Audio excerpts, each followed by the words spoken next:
Boa tarde, pessoal. Vamos começar a nossa live de empreendedorismo e gestão de carreira. Antes de iniciarmos essa aula, né, a live, quero comunicar a vocês que a gente vai fazer hoje as atividades das aulas da fase 1 e da fase 2. No dia, teria que ver o calendário, acho que dia 2 de junho a gente vai fazer a aula da fase 3 e 16 de junho a gente faz a aula da fase 4. Quero comentar com vocês aqui sobre o calendário, né, gente? Então, quem tem alguma dúvida ainda, observe aqui à esquerda. Eu fiz uma cola aqui no Paint, né, para vocês poderem ver o AVA de vocês. Então, quando vocês abrem que aparece o calendário, à esquerda vocês vão ter essa visão aqui. Primeiro aqui tem como estudar, né, tem a sala de tutoria, se vocês quiserem tirar alguma dúvida de algum exercício, alguma atividade, alguma dúvida de aula, falem sempre com o seu tutor, tá bom? Que nesse caso sou eu também, tá bom? Nem sempre é o mesmo professor da aula live e o tutor é o mesmo, mas nessa disciplina sou eu mesmo. Então fale com o tutor, vocês mandam uma mensagem para mim e eu converso com vocês. Assuntos de tutoria, de dúvidas de aula, tem que ser sempre pela tutoria, não adianta mandar no WhatsApp particular, porque tem que ficar registrado, gente. Para ficar registrado tem que ser pela sala de tutoria. Então, converse comigo por aqui. Vão ter horário que eu estou disponível e assim que eu retorno para minhas atividades de tutoria, eu entro e vejo as mensagens. Aulas lives, aqui vocês vão encontrar tanto as lives ao vivo, né, como as gravações, né, porque a gente está gravando aqui e aí as gravações vão aparecer para vocês lá também de todas as lives. Depois vocês têm as aulas da fase 1, da fase 2, da fase 3 e da fase 4.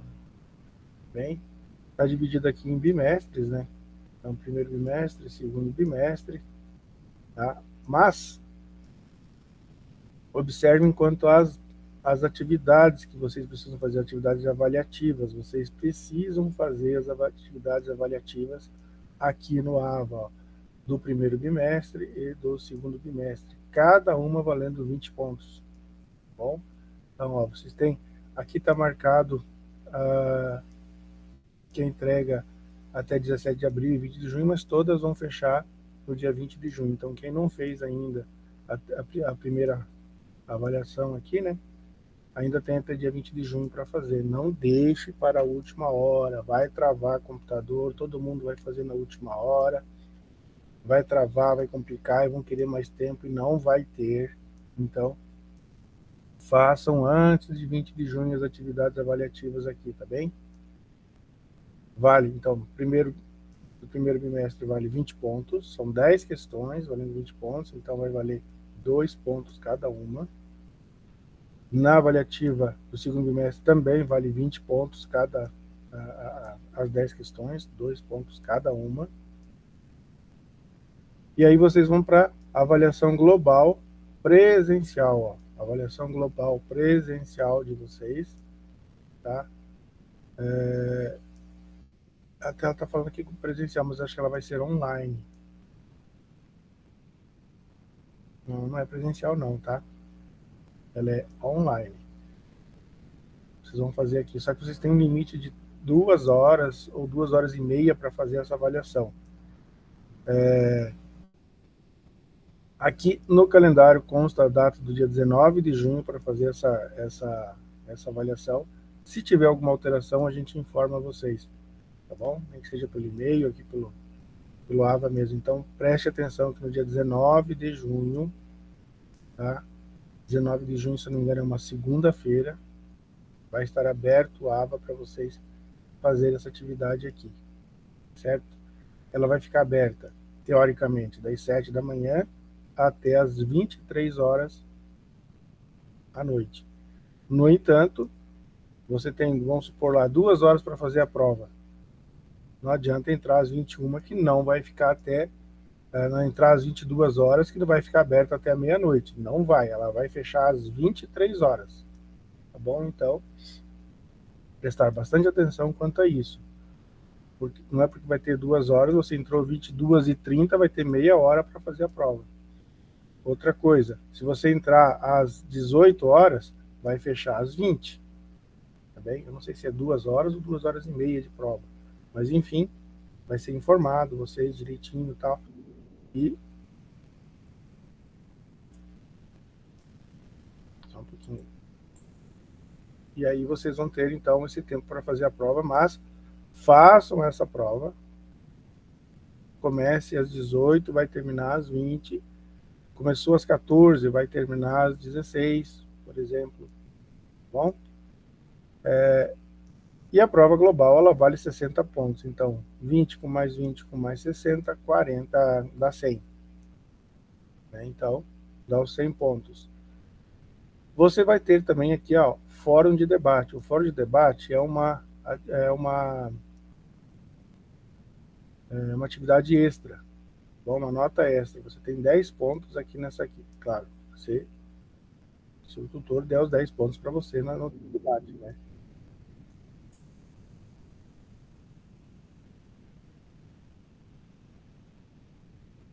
Se o teu tutor der os teus 10 pontos para você, é lógico que aí você vai ter, então, os 10 pontos do fórum de debate. Prestar bastante atenção, ó, dia 20 de junho, ele abriu dia 18 de abril e vai até 20 de junho também.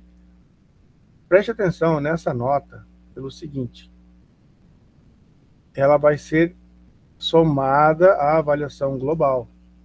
Bom, ela é uma nota extra em cima da avaliação global. Se você tirar 40 na avaliação global, você vai com nota 50, e aí você tirou mais 20 aqui, nas avaliativas do primeiro e do segundo bimestre, então você tem 50 com 40, vai com nota 90, ok?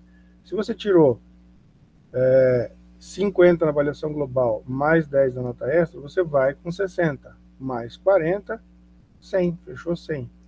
No entanto, se você fechou a avaliação global com nota 60, a nota extra não será somada às avaliativas do primeiro e segundo bimestre. Você vai só com 60, não... Ah, mas eu tive a nota extra. Ok, mas você foi com 60 na avaliação global, então não tem a nota extra. Ela não é o suficiente para você passar. Você precisa fazer atividade avaliativa. Você acha que tirou 60 na global mais 10 do fórum e está passado? Engano. Tem que fazer atividade avaliativa, tá bom? Ok? A nota extra, ela soma até 60. Se você tirar 55 na prova, vai com 60, mesmo que tenha tirado 10 no fórum. Bom? Bom, vamos falar então de assunto que nos interessa. Aqui vamos falar um pouquinho de empreendedorismo, né? Vamos definir, se é que a gente consegue definir empreendedorismo, gente. Vamos lá, então. Não há, assim, uma definição correta, uma definição que você possa taxar e dizer essa é a definição, né? Mas podemos vê-lo como algo relacionado às novidades, à geração de empregos, valor a que se agrega um nível na economia de nossa sociedade. O próprio Sebrae, né, ele diz que o empreendedorismo é a capacidade que uma pessoa tem de identificar problemas e oportunidades, desenvolver soluções e investir recursos na criação de algo positivo para a sociedade, para ele também, né? Pode ser um negócio, um projeto ou mesmo um movimento que gere mudanças reais e impacto no cotidiano das pessoas. E aí tem outro autor aqui que diz que o empreendedor é o responsável pela realização de novas combinações. Não vou ficar citando aqui autores, né, porque senão a gente vai se alongar muito, tá bom? Mas estudem o que a gente está passando para vocês. Isso aqui eu tirei dos livros, né, para vocês darem uma olhada aí. Ok? Aqui, ó, eles estão... tem um quadrinho que eu acho bem interessante para vocês verem, e até eu diria para vocês, quando vocês encontrarem esses quadrinhos, essas figuras, procurem observar, e não é decorar, mas memorizar o que tem no quadrinho, porque ele pode ser perguntado para vocês na atividade global, e vocês vão saber responder corretamente. Então, cada quadro, como é que posso falar, gráfico, toda vez que vocês encontrarem alguma coisa, não é decorar, é entender ele e memorizar, tá bom? Então, a gente tem aqui exemplos de empreendedores, né? Temos o Bill Gates, o Mark Zuckerberg, né, do Face, o Thomas Edison, que foi um dos maiores inventores que a gente conhece, né? O Herbert Schultz, a Luísa Helena Trajano aqui da loja Magazine, né? Outros empreendedores que não estão citados ali, ó, Luciano Hang, da Van, Nivaldo Rocha, da Riachuelo, Silvio Santos, né, que acho que é um empreendedor nato aí, né? Abílio Diniz está se reinventando agora, fazendo até como é que fala? Está fazendo até gravações aí em vídeos e tal, diferentes da geração dele, ele entrou nessa também. Né? Steve Jobs, o Walt Disney, e um dos mais famosos hoje que a gente vê aí, o tal de Elon Musk, né? Não sei se vocês já ouviram falar. É um baita de um exemplo aqui de um empreendedor, né? Mas o que todos esses empresários e empresas têm em comum, se você consegue imaginar, é a vontade de inovar, produzir e contribuir de alguma maneira para o avanço da sociedade, dentre outros aspectos, mas de onde vem essa vontade da mudança? Como surge o empreendedor, né? Vamos tentar entender isso aí? Estudos mostram que no ano de 2017, no Brasil, 2017, antes da pandemia, né? Cerca de 36% da população estava empreendendo, o que é um número bastante alto, né? O brasileiro é um empreendedor nato por natureza, né? A jornada para o destino empreendedor, né? Ao longo de nossa infância, no ambiente escolar, não são desenvolvidas as nossas competências comportamentais, emocionais e espirituais, pois o nosso modelo educacional ainda segue um padrão antigo. Né? Olha só, o brasileiro já é um empreendedor de natureza, né? Imagine se na escola nós tivéssemos sido instigados a ser empreendedores. Nossa, né? O brasileiro seria top mesmo, né? Somente na fase adulta é que temos a oportunidade de autodesenvolvimento, né, em que vamos aprender a ser o que já nascemos sendo, vencedores. Nossa educação é padronizada e somos desenvolvidos de forma igualitária.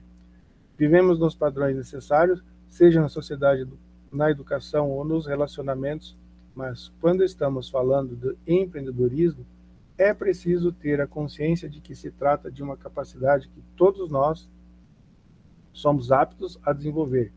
A diferença está em nosso perfil, que nos direciona a profissões onde aplicamos competências, inteligências e modelos mentais. Aqui tem um tópico chamado personalidades, né? Então, toda vez que uma pessoa física consegue partir para uma ação, colocando em prática seu sonho ou suas habilidades, gerando a entrega de um serviço ou produto, ela é uma empreendedora. E essa pessoa física possivelmente se tornará a pessoa jurídica, né? Então, de CPF passa para CNPJ, de acordo com a legislação nacional. Vamos entender agora aqui que é uma personalidade física, né? Ó. A personalidade física se refere a um indivíduo, a exemplo dos nossos documentos pessoais, CPF, ó, Cadastro de Pessoa Física, e o nosso RG, Registro Geral, mais conhecido como carteira de identidade, né? Também pode optar pelo registro como microempreendedor individual, MEI, ou onde se adquire um CNPJ. Para esta modalidade existem critérios específicos, a exemplo do limite de faturamento para estar nesta classificação. Bom, não vou entrar em detalhes sobre isso, mas se você é pessoa física, você vai ter um CPF, você vai responder pelo CPF. Se você tem uma empresa, você vai ter um CNPJ, você vai ter um número específico da sua organização, da sua empresa. Aonde ela vai se enquadrar depende do imposto e do faturamento que você vai ter. Então, o MEI aqui é o mais conhecido hoje, né, por ser o que se enquadra com as menores empresas. O ideal é que nessa altura você converse com o seu contador para que ele possa te orientar melhor daí. Já nas personalidades jurídicas, né, já a personalidade jurídica ocorre por um mínimo 2 pessoas para constituírem um contrato social. que irá prever a formação de uma sociedade e empresa. Esta sociedade será conhecida pelo seu CNPJ também, né? Cadastro Nacional da Pessoa Jurídica e inscrições estadual e municipal. Mas o empreendedor, que tipo de cadastro ele deve usar? O cadastro que mais se adequar ao negócio que ele está à frente. Dependerá do faturamento e da localização, por exemplo. Cada organização vai se encaixar em um determinado limite. Então, vocês precisam ver isso com seus contadores. Existem uns, eu fugi o nome agora, existe, eu acho que seis você precisa cadastrar conforme o teu negócio, né? O que você está vai produzir ou vai realizar de serviço. Então, procure seu contador para orientar melhor vocês nessa parte, né? Vantagens de ser empreendedor. Podemos destacar pontos de vantagens como a geração de empregos e, por via disso, de renda, possibilidade de retorno e crescimento financeiro, estímulo a pesquisas e desenvolvimento de novas tecnologias, crescimento econômico no âmbito social, surgimento de novos nichos, empreendimento e também empreendedores. Devemos lembrar sempre que é através do empreendedorismo que novidades aparecem para nós e que ele exerce papel importantíssimo para a economia. Tipos e características do empreendedor. Agora a gente vai entrar aqui no perfil. Vamos começar a analisar a tua personalidade para você entender qual é o seu tipo de empreendedor, né? Então, nossa singularidade, ou seja, nossas características únicas são reconhecidas por pessoas que se relacionam conosco, seja na esfera profissional, educacional ou pessoal. E aí mais um quadrinho aqui para a gente memorizar. Como eu falei, não decorar, memorizar. E entender, né? Perfil do empreendedor. Então tem o empreendedor que pode ser proativo, ser humilde, ter confiança e autenticidade. Cada um com o seu devido teor aqui. Então, leiam, vejam, entendam cada quadrinho desses, né? Então, o empreendedor ele tem que estar sempre... Primeiro, ele tem que ser humilde, né? Por humilde, ele vai conseguir observar o que a concorrência faz, ou mesmo, na simplicidade dele, observar um nicho diferente aí e lançar a sua empresa, né? Seu negócio. Ter confiança, né? Ser autêntico e ser proativo. Tem que estar sempre observando o que o mercado está oferecendo. E aí tem os tipos de empreendedores. Se eu não me engano, até o fórum de debate ele está pedindo que tipo de empreendedor você se encaixa, né? Para você comentar. Então, já dando spoiler aí do fórum de debate, tá bom? Vamos pensar em tipos de empreendedores dentro deste contexto. Com todas as mudanças, avanços tecnológicos e, consequentemente, nossa forma de pensar, o nosso criar, inventar e aprender tem se transformado no mesmo modo. Sendo assim, o fórum de debate será sobre que tipo de empreendedor é você, ó. Tá vendo? Já tá spoiler aí. Então vamos lá, empreendedor que aprende, empreendedor corporativo, tem aqui altas habilidades, né? Empreendedor herdeiro, né? Ele não... Por exemplo, aqui eu falei para vocês aqui deixa eu até ver o nome dele lá em cima, como é que é? O nome dele é Nevaldo Rocha e Flávio Rocha. O Nevaldo Rocha é que criou a Riachuelo, e o Flávio Rocha é o herdeiro dele, assumiu a Riachuelo. Então esse é o tipo de empreendedor. Não quer dizer que ele não se encaixe, né, em outros empreendedores, que ele seja um corporativo, né, que ele seja um empreendedor que aprende. Mas ele, inicialmente, é um empreendedor herdeiro, ó, ele assumiu do pai, né? Tem um empreendedor nato, Silvio Santos. Silvio Santos ele pega um palito de fósforo e já transforma em alguma coisa e vende. Um empreendedor por necessidade. Ó, que surgiu de empreendedor por necessidade agora na pandemia, vocês não acham? Tinha empreendedor de tudo que é lado aí. Empreendedor serial, que ama o que faz, né? É aquele empreendedor que inova, cria a todo instante. Empreendedor social, busca desenvolver nichos diferentes, né? Sempre ajudando a sociedade, né? Às vezes não pensando em lucrar, mas em fazer algum benefício à sociedade. Então, que tipo de empreendedor é você? Né? Todos? Três deles? Dois? Um só? Que tipo de empreendedor é você? Responda no fórum lá. Características do empreendedor. Né? Então, perfil, características, habilidades e competências que em certos momentos se entrelaçam, mas continuam sendo distintos. Né? Quando falamos em características, estamos tratando de traços pessoais, qualidades que todos temos e que nos tornam únicos. A gente é diferenciado. As habilidades e competências necessárias aos empreendedores. Né? Então, temos aqui, compreendendo os conceitos. Agora vamos entrar aqui num ponto mais técnico. Né? Quando falamos de habilidades, estamos tratando diretamente dos conhecimentos singulares que possuímos e conseguimos, da nossa maneira, realizar determinadas atividades de forma hábil, otimizando recursos, tempo e gerando valores. Por saber colocar o conhecimento e habilidade em prática, ao falarmos de competências, devemos lembrar do que chamamos de chá, né? Sendo respectivamente o C, conhecimento, H, habilidade e A, atitude. O tripé conhecido como chá, né, o Chan, como outros falam, proposto por Scott B. Perry nos anos 90, é muito utilizado atualmente dentro das organizações na área de gestão de pessoas. O chá é uma junção das competências conhecimento, habilidade e atitude. Então vamos ver o que é conhecimento? Conhecimento é aquilo que está presente no interno do profissional, é aquilo que ele sabe que tem conhecimento sobre, e a ideia é que ele traga esse conhecimento para somar na empresa e torná-lo um conhecimento explícito, para que todos também aprendam e construam com o conhecimento geral. Habilidades.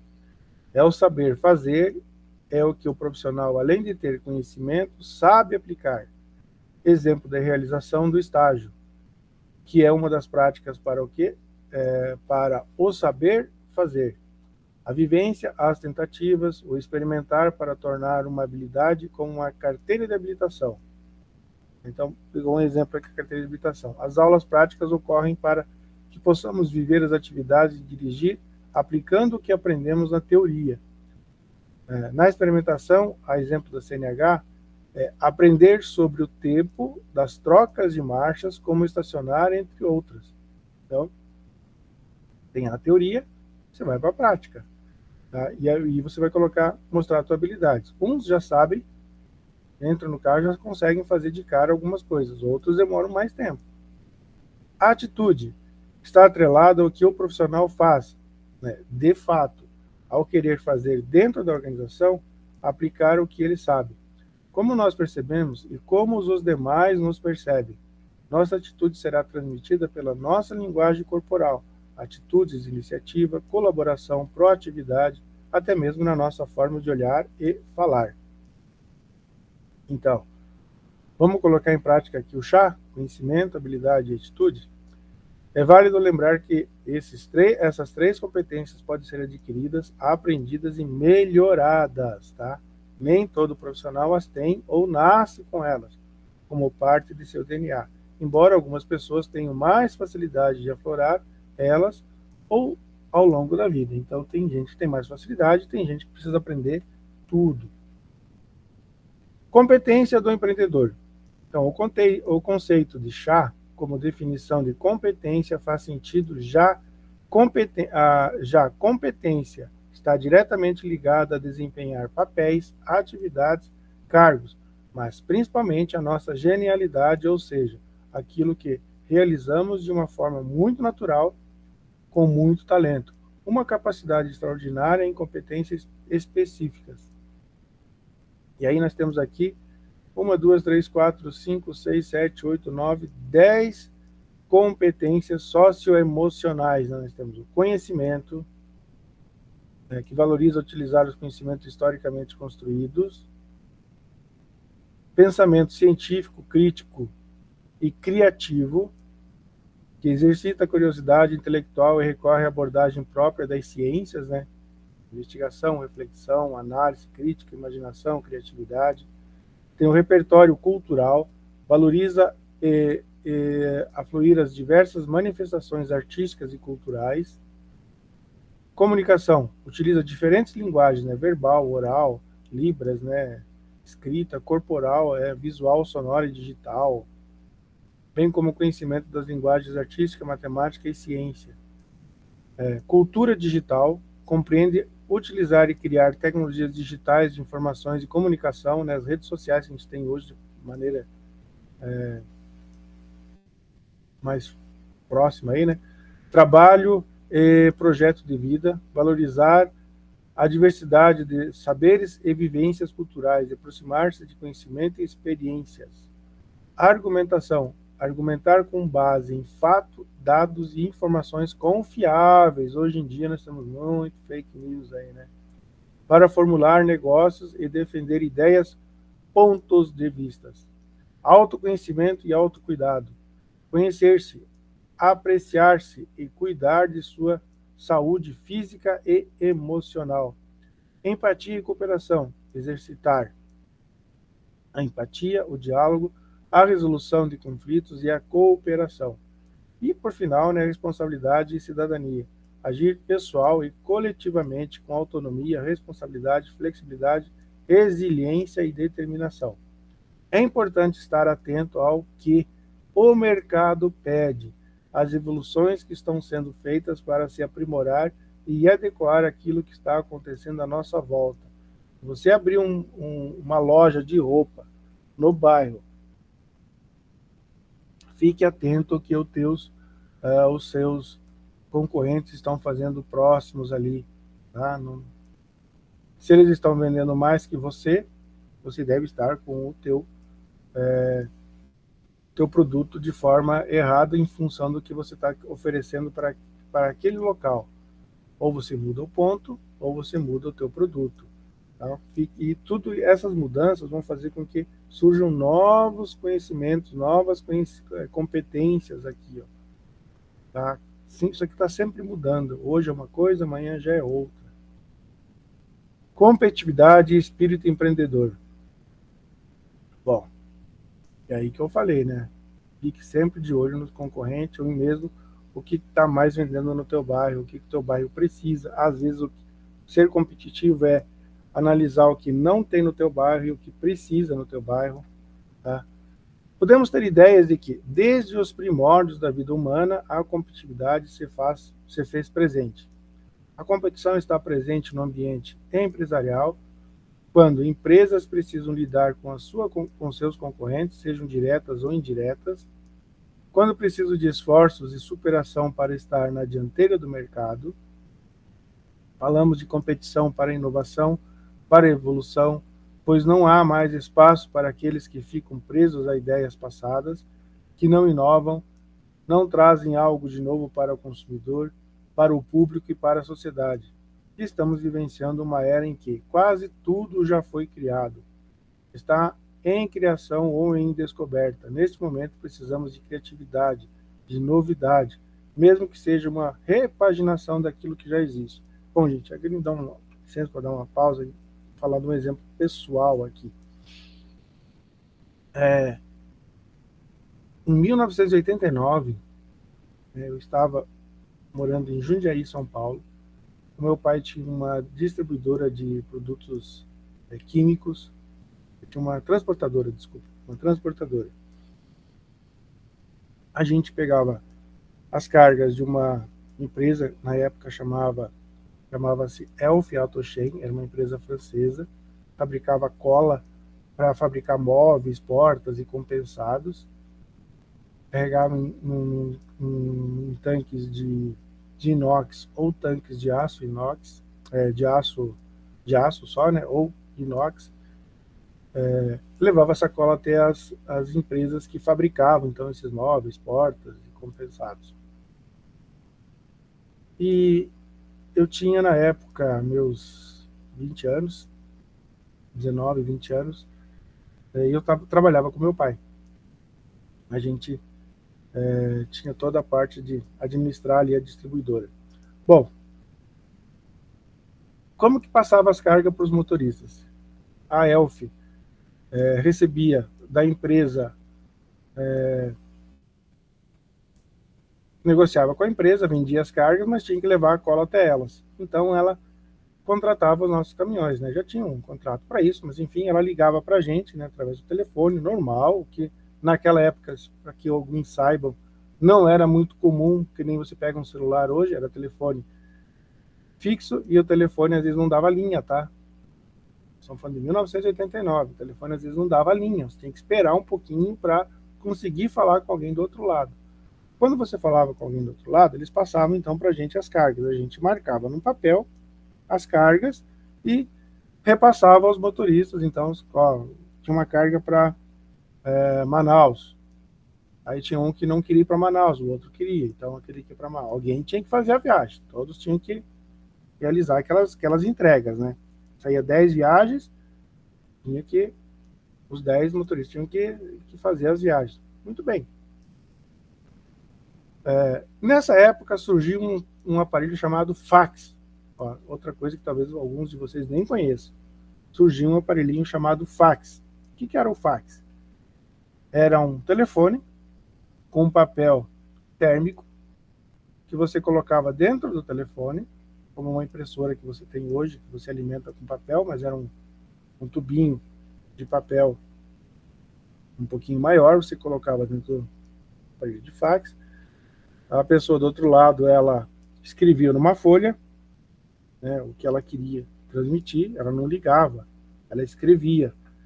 E aí ela mandava um sinal, ligava para a gente, mas pedia o sinal de fax. A gente tinha que dar o sinal de fax para eles. Ela colocava aquela folha, a mesma coisa que você tirar hoje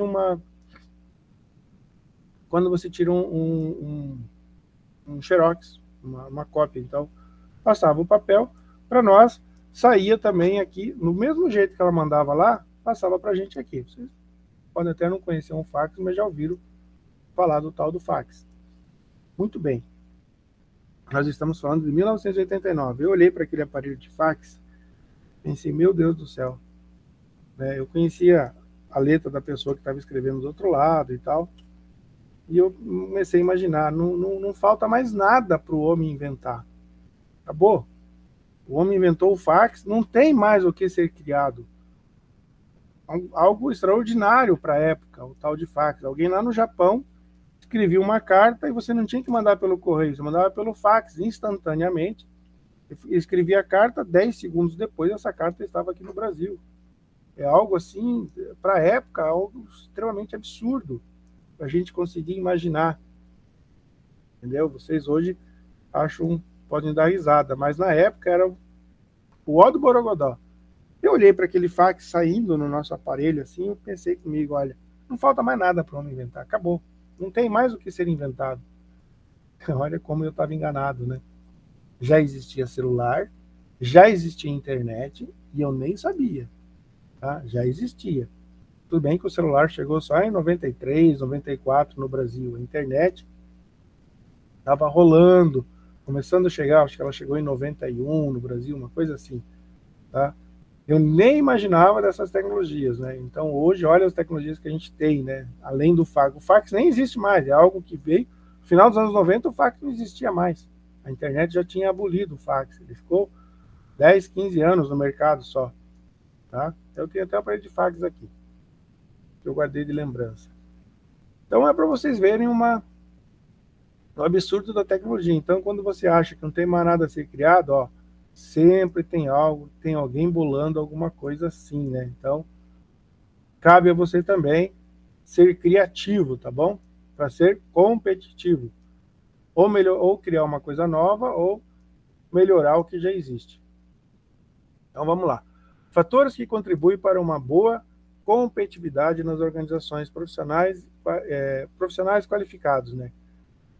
Cada vez mais buscam organizações em que possam crescer e também aplicar todo o seu conhecimento e qualificação. capital humano, como é chamado, né, de uma pessoa qualificada, auxilia as empresas a se manterem na competitividade com outras organizações, pois bons profissionais buscam sempre mostrar o seu melhor. Uma organização, para obter sucesso diante da concorrência ou na competição entre empresas, é necessário que a empresa seja organizada, que sua gestão seja muito bem pensada e estruturada. Para isso, o vetor de profissionais qualificados conta muito. Relacionamento com o consumidor. O bom relacionamento com o consumidor é de suma importância, uma vez que a partir deles que o empreendimento irá crescer e se destacar no mercado. Pensando no mercado atual, em que todo negócio é visto de alguma forma pelas plataformas digitais e redes sociais, manter o bom relacionamento é extremamente importante para que a empresa tenha uma imagem positiva. E, finalmente, inovação. Ser uma empresa que traz inovação em seu segmento é um dos pontos mais importantes no sentido de competição, se não o mais importante, uma vez que é através de novidades que se ganha o consumidor. Por esse motivo, é bom estar sempre de olho nas novidades de mercado. Como desenvolver a visão em relação à competitividade consciente? Podemos considerar empreendimentos, negócios ou empresas como evoluídas quando estas olham para o futuro e desenvolvem produtos ou serviços para a solução de um problema na sociedade. Competitividade. Ao longo da nossa vida, conhecemos muitas pessoas e alguns demonstram muito controle do que acontece em sua vida. São pessoas que lidam com a vida de maneira como podem, sempre enfrentam problemas e aceitam que erros acontecem e que resultados são consequências de suas escolhas e seus esforços. Não se acerta todas, né? O espírito empreendedor. É comum ouvirmos que algumas pessoas possuem um espírito empreendedor e por isso alcançam bons resultados como empreendedores. Bem, como outras características, o espírito empreendedor pode ser algo natural de alguma pessoa, mas também pode ser desenvolvido ao longo da sua vida. Não existe um passo a passo que permita aos empreendedores que se tornem pessoas aptas a exercer com maestria o espírito empreendedor, mas são necessárias algumas características que funcionem como uma base para que seja construído ou dado continuidade na estrutura mental do empreendedor, para que ele esteja acima da média normal. Gestão empreendedora baseada em criatividade e inovação. Vamos lá, são três. Gestão empreendedora, né? A primeira gestão realizada pelo empreendedor diz respeito a si mesmo, que talvez seja um dos maiores desafios, pois para o autogerenciamento precisamos desenvolver um conhecimento que não é comum e atinge profundamente nossa história de vida, identificando pontos fortes e pontos a serem melhorados. Gestão empreendedora baseada na criatividade. É um dos tripés do empreendedorismo. Os outros dois são intuição e inovação. Sabemos que o mercado se altera o tempo todo. A busca dos consumidores, seja pelo produto que for, também se altera e estamos cada vez mais buscando inovação e diferentes objetos de desejo, certo? Com tudo isso, as empresas de pequeno e grande porte precisam estar atentas também para que a criatividade e a inovação façam parte da organização como um todo. Não podemos exigir que o nosso produto seja inovador e criativo enquanto o meio em que trabalhamos não o é. Vejam só, perguntinha básica aqui, de prova. Qual é o tripé de uma gestão empreendedora?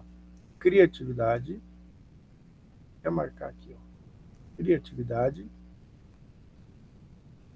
intuição e inovação.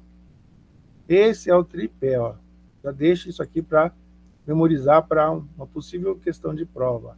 Criatividade, intuição e inovação é o tripé de uma gestão empreendedora, tá bom?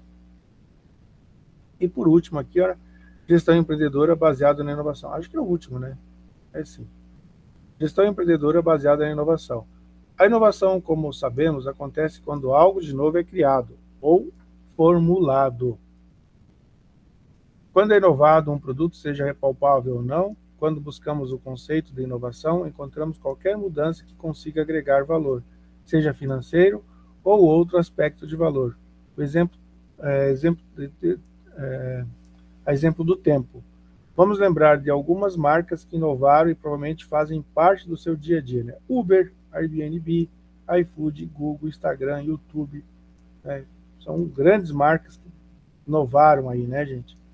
Atualmente temos exemplo dos drones sendo utilizados na agricultura como sistema de mapeamento de área, identificação, focos de pragas, doenças e outras necessidades.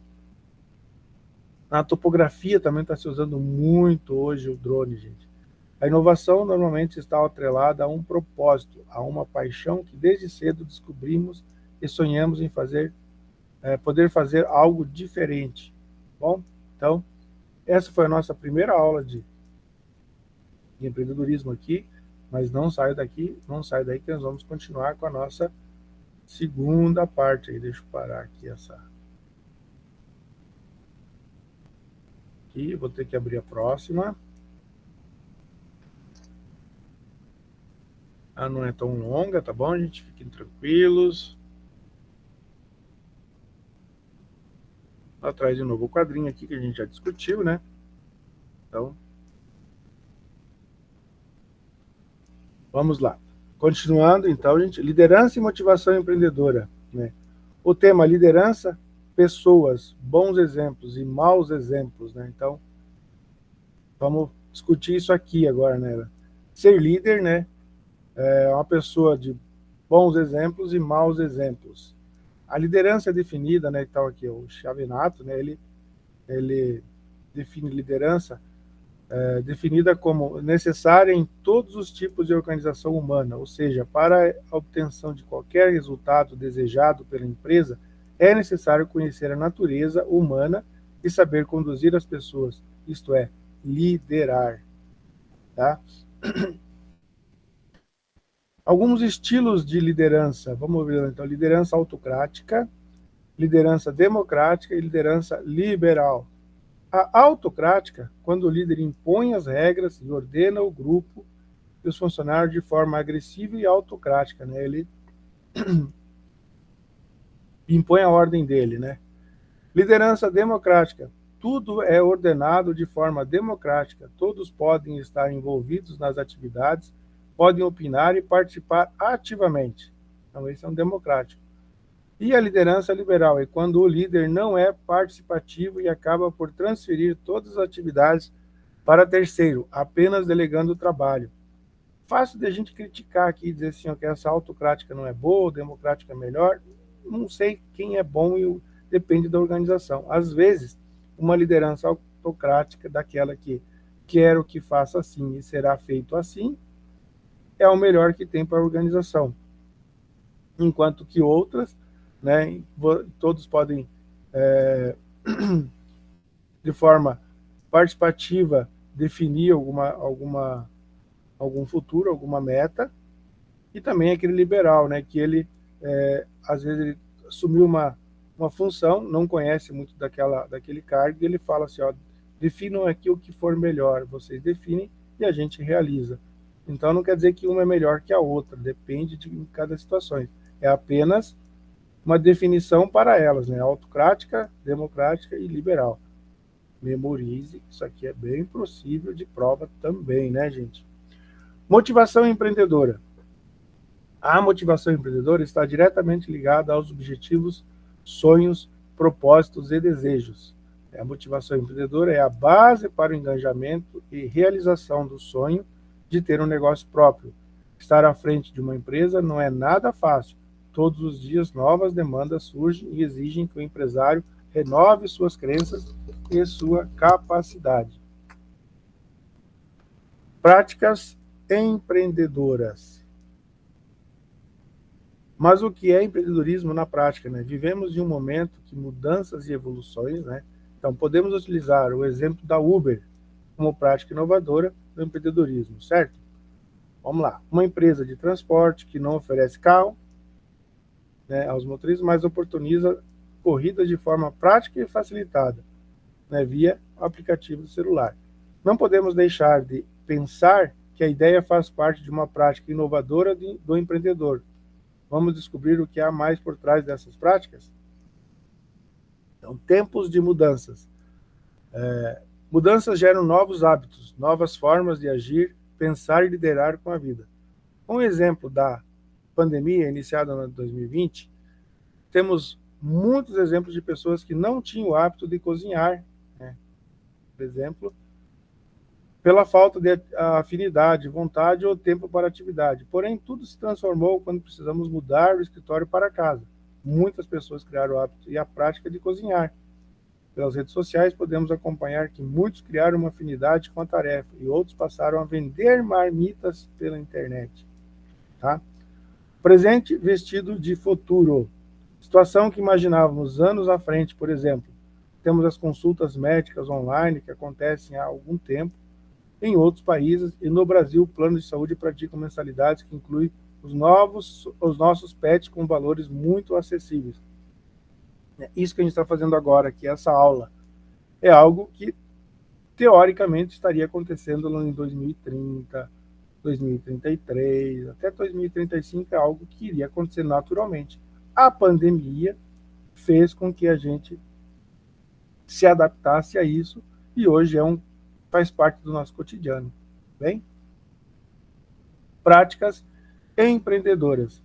A atitude empreendedora pode ser entendida como o comportamento de pessoas que buscam soluções e enxergam oportunidades, mesmo em um cenário com riscos e conflitos, ou seja, indivíduos que não são somente capazes de empreender, mas colocam o empreendedorismo em prática.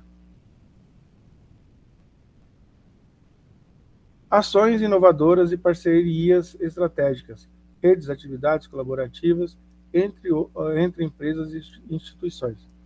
Novamente, lembramos que o futuro é incerto, né? Principalmente quando vivenciamos crises mundiais. Crises? Né? Pois é, né? E tantos comportamentos e novas necessidades surgem. As ações inovadoras e parcerias estratégicas, redes, atividades colaborativas entre empresas e instituições que podem representar uma enorme transformação na sua vida, de sua família, na sua cidade, e quantos outros níveis seja capaz de alcançar. Precisamos desenvolver ou ainda nutrir constantemente uma lente otimista, buscando o nosso interior, muitas vezes, o ânimo e assim poder caminhar e influenciar as pessoas em nossas relações pessoais e profissionais. Aqui, né, citando empresas que colaboram uma com a outra, nos anos 90, a Volkswagen e a Ford lançaram, através da Auto Latina, que era uma cooperativa das duas, um carro que ficou muito conhecido no Brasil nos anos 90, pela Ford o Verona e pela Volkswagen o Apollo. Era o mesmo carro, tá? A diferença é que o Apollo da Volkswagen ele tinha um spoiler atrás do bagageiro e uma faixinha na lateral, enquanto que o Verona da Ford não tinha. Mas o carro era o mesmo. O início, entre outras, poderia dar outros exemplos, tá? Esse aqui é só um exemplo que eu estou citando de colaboração entre elas. O início de uma nova era. Quando visamos ações inovadoras e parcerias estratégicas, redes, atividades colaborativas entre empresas e instituições, nossa cultura deve ser de colaboração e precisamos alinhar um outro conceito de colaboração.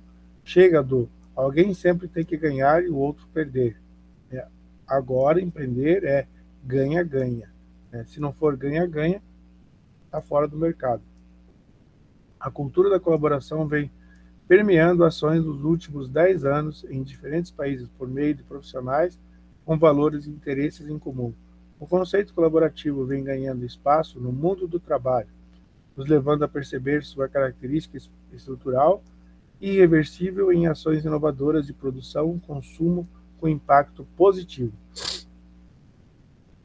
Bom, tipos de parcerias estratégicas, né? São 4. Então, temos aqui parcerias corporativas, são parcerias que geralmente acontecem entre empresas de portes diferentes, grande e pequena, por exemplo. Otimizar os processos internos, geralmente empresas nasce dessa junção, né? Então, uma empresa faz com que outra empresa realize algumas tarefas dentro delas, né? Alianças estratégicas acontecem, no geral, entre empresas de mesmo porte, 2 ou mais, que buscam um objetivo em comum. A Auto Latina, que eu falei para vocês, que era a Ford e a Volkswagen. As empresas se unem com ou sem participação acionárias, mas se mantêm separadas, cada uma segue suas atividades normalmente. A união entre elas é apenas em busca de melhorias. Outro exemplo aqui é a Ambev, né? Que é as cervejarias Skol, Antártica, Brahma, etc. Economia de escala. Ocorre quando a empresa parceira se unem para criar, empresas parceiras se unem para criar um novo produto, geralmente visando melhoria de custos-benefícios. Se amplia a produção de escala de um item, né? Que foi o que a Ford novamente, né, fizeram aqui, a Apollo, né? Foi nos anos 90, foi o Verona e o Apollo, com a Ford e a Volkswagen, mais uma vez, né? Estratégias de marketing é a junção de 2 ou mais marcas em busca de promoção de um produto ou item, entendendo em algumas necessidades de mercado ou em busca de um objetivo em comum, como aumento de valor do item ou das marcas de mercado, né? Redes de atividades colaborativas entre empresas e instituições. Quando pensamos em atividades colaborativas, precisamos ter clareza em relação a como acontecem. O processo e as competências necessárias que estão diretamente ligadas a valores e comportamentos que indicarão se são ou não atividades colaborativas. Todas as atividades colaborativas terão um papel definido e com responsabilidade de maior ou menor impacto ao projeto. Com esta definição de atividades colaborativas, elas podem ser estabelecidas em pessoas distintas como pessoa jurídica, física e instituições de ensino. Tem mais alguma? Não. Então, jurídicas, né, são empresas, físicas, pessoas empreendedoras, né, profissionais, instituições de ensino, escolas, faculdades, universidades, visando a realização de projetos para o propósito em comum. Conceito de plano de negócio, visão, network, modelo e aprendizagem. Em se tratando de empreendedorismo, a gestão de carreira, quanto mais conhecimento temos sobre estes e diversos assuntos que se interligam a eles, melhores e maiores são as possibilidades de escolhas de sucesso. Pesquisa, identificação de perfil, relacionamentos nas redes de network são elementos que irão fundamentar a organização das nossas ideias. Planos de negócios. O planejamento é uma das etapas mais importantes de qualquer movimento que vamos fazer ao longo da nossa vida. Planejar é pensar, seja nos gastos, nos custos, nos lugares, tudo precisa ser pensado, colocando na ponta do lápis para poupar o máximo possível de falhas e perdas. Bom, gente, eu tenho tempo aqui, então vamos lá, o que importa mesmo. Como montar um plano de negócio? São 8 pontos, tá? Primeiro, deve-se entender e traçar um resumo do seu negócio.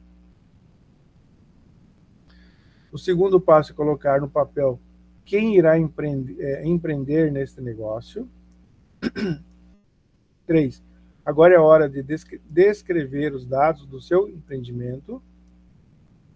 O 4. O próximo passo será descrever a missão do seu empreendimento. 5. Hora de definir em qual ou quais setores sua empresa irá atuar. 6. Definir a forma jurídica do negócio, né? Se ela é MEI ou não, né? O 7.